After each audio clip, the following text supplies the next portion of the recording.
Good morning to all of you. Good morning friends. एक update निकल कर आया है। ये 27 तारीख का अपडेट है, नोटिस है जो कि बीपीएससी के वेबसाइट पे डाला गया है। ये इस नोटिस में साफ साफ क्लियर कर दिया है बीपीएससी ने कि जो भी लोग डॉक्यूमेंट वेरिफिकेशन में अयोग्य पाए गए थे, इनवैलिड हो गए थे, या जो लोग एब्सेंट थे, उनके ऊपर बीपीएससी जो है वो अब कार्रवाई करने जा रहा है। उसके लिए ये नोटिस दिया गया है। मैं आपको क्लियर कर दूं कि इस नोटिस में ये कहा गया है कि ये उन कैंडिडेट्स के लिए है जो फेज़ 1, मैं फिर से आपको बता रहा हूँ, जो फेज़ 1 डीवी में रिजल्ट से पहले जो लोग गए थे और जिनका इनवैलिड हुआ था डॉक्यूमेंट और रिजेक्ट हुआ था, और जो लोग एब्सेंट थे उनके लिए है। तो आप इस नोटिस को पढ़ते हैं। देखिए, विज्ञापन संख्या 26/2023 विद्यालय अध्यापक नियुक्ति प्रतियोगिता परीक्षा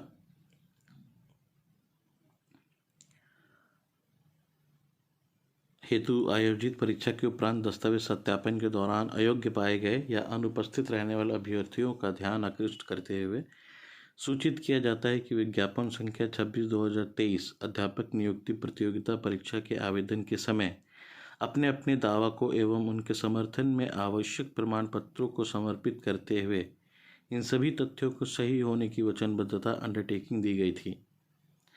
जब जिन लोगों ने फॉर्म ये सब फिलअप किया था, तो फॉर्म फिलअप करते समय जब डॉक्यूमेंट्स अपलोड किया था, वहाँ अंडरटेकिंग था, अंडरटेकिंग पे टिक किया गया होगा, तभी वो सबमिट हुआ होगा। तो उस अंडरटेकिंग में लिखा था कि जो भी आप सर्टिफिकेट अपलोड कर रहे हैं वो सही है, और अगर गलत होगा तो आपके ऊपर कार्रवाई किया जा सकता है या आपका कैंडिडेचर जो है उसको कैंसिल किया जा सकता है। तो यहाँ पे फिर आगे लिखा गया, परंतु दस्तावेजों के सत्यापन के समय आप पर्याप्त अवसर मिलने के बावजूद इसमें अनुपस्थित रहे, असफल पाए गए। आपके इस कृत्य से जहाँ मानव बल एवं समय की बर्बादी हुई और प्रक्रिया बाधित हुई, वहीं दूसरी ओर आपका एक कृत्य गलत मंशा से नियुक्ति पाने का कुप्रयास मानने की संभावना से भी इनकार नहीं किया जा सकता है। साफ साफ यहाँ पे कर दिया बीपीएससी ने। फिर कहा है, अतः आपको निर्देशित किया जाता है कि दिनांक 7/11/2023 तक आयोग के ईमेल पर अपना स्पष्टीकरण समर्पित करें कि क्यों नहीं आपके उक्त कृत्य को कदाचार की श्रेणी में मानते हुए आपके विरुद्ध विधि सम्मत अनुशासनिक कार्रवाई की जाए एवं आयोग की आगामी परीक्षाओं में भाग लेने से वंचित कर दिया जाए। अब यहाँ पे जस्टिफिकेशन देना होगा उन कैंडिडेट्स को 7/11/2023 तक बीपीएससी के ईमेल आईडी पे कि वो क्यों उन्होंने गलत सर्टिफिकेट अपलोड किया या फिर वो एब्सेंट थे। आपको फिर से बता रहा हूँ फ्रेंड्स कि ये उन कैंडिडेट्स के लिए है जो फेज़ 1 डीवी में गए थे रिजल्ट के पहले, जिनका इनवैलिड हुआ था, रिजेक्ट हुआ था, और या एब्सेंट थे। उसके बाद यहाँ कहा गया कि अगर उस डेट तक उनका जस्टिफिकेशन नहीं आता है, तो उस स्थिति में माना जाएगा कि इस संबंध में आपको कुछ नहीं कहना है, और तब जो बीपीएससी है वो इंडिपेंडेंट होगा आपके ऊपर किसी भी तरह का कार्रवाई करने के लिए। ठीक है, तो ये जो नोटिस आया है, इससे तो साफ हो गया है कि जो भी फर्जी कैंडिडेट्स हैं उनके ऊपर एक्शन लिया जाएगा। साथ ही साथ सेकंड मेरिट लिस्ट भी ज़रूर आएगा। सेकंड मेरिट लिस्ट आना ही है। तो जो लोग बॉर्डर पर हैं और बॉर्डर से 1-2 मार्क्स भी पीछे हैं, उनका तो श्योरिटी है कि हो ही जाएगा, जहाँ तक बातें सामने निकल कर आ रही हैं। तो फ्रेंड्स, आप हताश ना हो। जिन लोगों का थोड़ा कम मार्क्स आया है, बॉर्डर पे हैं, एटलीस्ट उनका सप्लीमेंट्री रिजल्ट जो आएगा, श्री अतुल प्रसाद जी ने कहा है कि सप्लीमेंट्री रिजल्ट आएगा, शिक्षा विभाग ने भी कहा है कि second merit list, third merit list आएगा, तो आप बिल्कुल ये उम्मीद करके चल सकते हैं कि आपका होगा। मैं फिर से बता दूं कि ये जो नोटिस आया है ये फेज़ 1 डीवी के कैंडिडेट्स के लिए आया है। मैं आपको अभी लिस्ट भी दिखाता हूँ। ये लिस्ट भी अपलोडेड है, वेबसाइट पर अपलोड कर दिया था बीपीएससी ने। आइए उस लिस्ट को देखते हैं।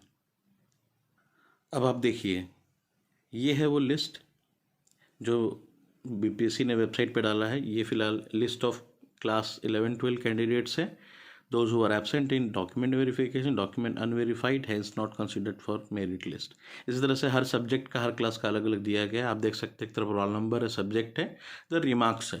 आप देख सकते हैं STET certificate not uploaded, STET certificate not uploaded, BEd certificate not uploaded, BEd 2021, STET paper 2 not qualified, BS certificate is of 2022, STET is not visible.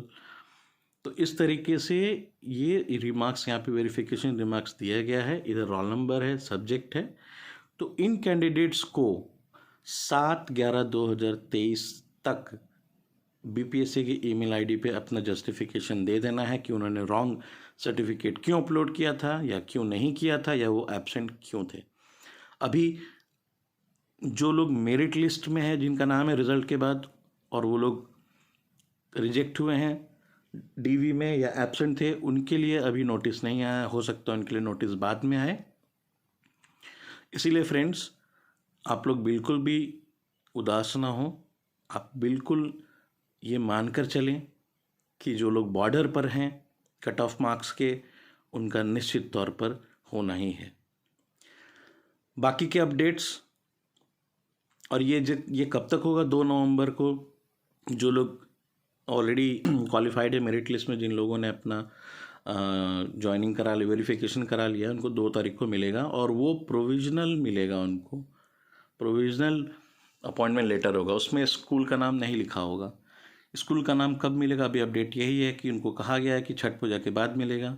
Chhath पूजा तक वो क्या करेंगे, कैंडिडेट्स कहाँ रहेंगे, इसके बारे में कोई अपडेट नहीं है। जैसे ही कोई अपडेट निकल कर आता है मैं फिर से अपलोड करूँगा अपने चैनल पे। तो आपसे रिक्वेस्ट करता हूँ कि चैनल को सब्सक्राइब करें, कमेंट करें और इस वीडियो को ज़्यादा से ज़्यादा तक शेयर करें। Thank you friends.